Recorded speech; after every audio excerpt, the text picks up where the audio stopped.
একটা গল্প শুনবেন? গল্পে আছে 3 বোন, দেবিকা দত্ত, রাধিকা সিংহ আর ইশিকা রায়। মেজ বোন রাধিকার স্বামী এসপি রানা সিংহ সুইসাইড করেছেন। তার শোকে ভেঙে পড়েছে গোটা কুহেলি। কিন্তু এত ভেঙে পড়ার কি কোনো কারণ আছে? এই রানা সিংহ লোকটা কিন্তু খুব একটা সুবিধের ছিলেন না। রকচটা, বদমেজাজি, স্বার্থপর, জেদি, অন্যের ভালো সহ্য করতে পারতেন না। এবার আসি 3 বোনের কথায়। দেবিকা দত্ত কুহেলির একটা স্কুলে ইংলিশ টিচার আর ডিস্ট্রিক্ট ম্যাজিস্ট্রেটের স্ত্রী।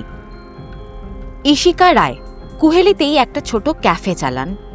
হাজব্যান্ড ভালো ফুটবলার ছিলেন। একটা মারাত্মক অ্যাক্সিডেন্টের পর থেকে ইশিকাকে ক্যাফেতেই হেল্প করেন।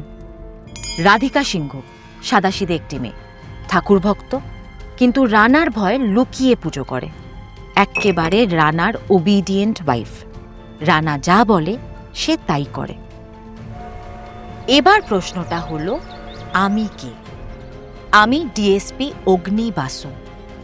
এই কুয়াশা ঘেরা কুহেলিতে কয়েকদিন হলো এসেছি রানা সিংহর খুনের তদন্ত করতে। হ্যাঁ, ঠিকই শুনলেন, খুন। আর আমার সন্দেহের তালিকায় আছে গোটা কুহেলি। এবার দেখুন তো চিনতে পারেন কিনা আমরা কারা।